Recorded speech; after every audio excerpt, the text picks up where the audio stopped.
Semakin berkembangnya teknologi dalam perfilman, film horor klasik menjadi terasa hambar dan kurang memberikan suasana yang mencekam. Banyak di antara film tersebut yang dibuat ulang atau remake dengan kualitas gambar yang jauh lebih baik. Lalu, apa saja film horor yang di remake dan mampu menghasilkan suasana sangat mencekam? Berikut Abadoda Channel memberikan ulasannya untuk kalian. Check it out. Pengabdi Setan.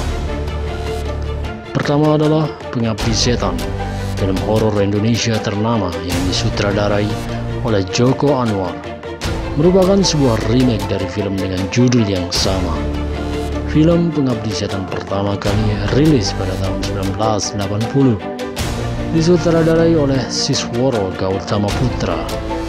Film klasik ini mampu menghantui penontonnya saat itu.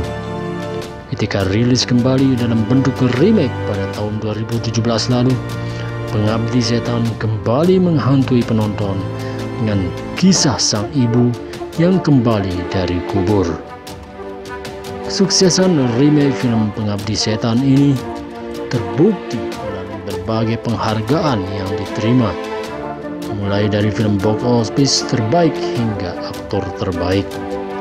Tak mengherankan jika Pengabdi Setan 2 akan segera dirilis karena tingginya animo publik akan film yang satu ini. Evil Dead. Selanjutnya ada Evil Dead, sebuah film remake yang tayang pada tahun 2013 lalu. Film ini merupakan pembuatan ulang dari The Evil Dead yang pertama kali tayang pada tahun 1981. Berkisah tentang iblis yang menempati sebuah hutan.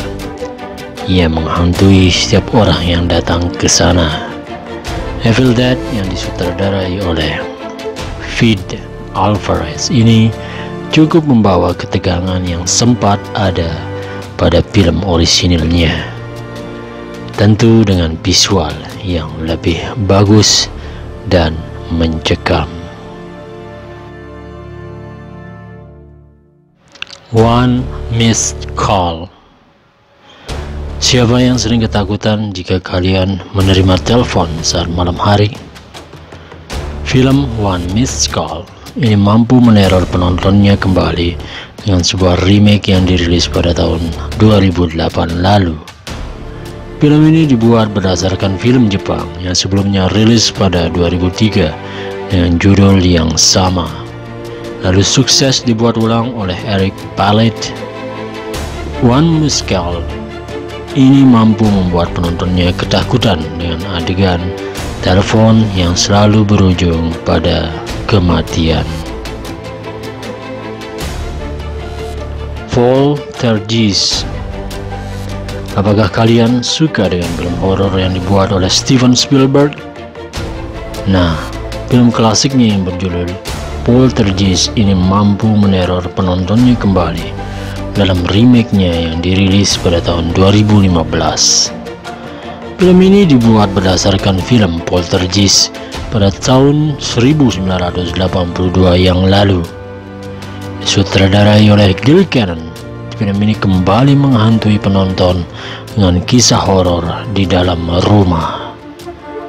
Kalian berani menonton film ini sendirian?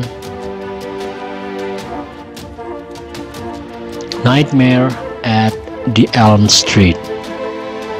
Tentu kalian pernah menonton ulasan Abah tentang Freddy Krueger, seorang pembunuh sadis yang hadir dalam mimpi, kembali muncul dalam film berjudul The Nightmare on Elm Street yang tayang pada tahun 2010 yang lalu. Film ini dibuat berdasarkan film A Nightmare on Elm Street yang rilis pada tahun 1984. Samuel Bayer, sang sutradara, mampu membawakan film horor psikologi hingga membuat penontonnya ketakutan. Apalagi dengan karakter ikonik sang Fred Krueger yang mungkin menghantui kamu saat tidur. Ini Friday the 13th. Selanjutnya masih ada hubungan dengan kisah Nightmare at the Elm Street, yaitu Friday the 13th, yang dibuat ulang dan rilis pada tahun 2009. Film ini dibuat berdasarkan film yang dibuat pada tahun 1980. Karakter Jason Voorhees kembali berburu mangsanya di zaman modern ini. Jason dan Freddy Krueger pernah berada di dalam satu film yang berjudul Freddy vs. Jason yang rilis pada tahun 2003. Kembalinya film horor ini mampu membawa karakter mengerikan untuk terus menghantui penonton hingga saat ini. House of Wax. House of Wax adalah sebuah film yang dirilis ulang pada tahun 2005, disutradarai oleh Jaume Collet-Serra. Film ini di-remake dari film berjudul Mystery of the Wax Museum oleh Michael Curtiz yang rilis pada tahun 1933. Setelah dibuat ulang, film ini mampu membawa kengerian bagi penontonnya dengan kisah horor di dalam sebuah museum lilin.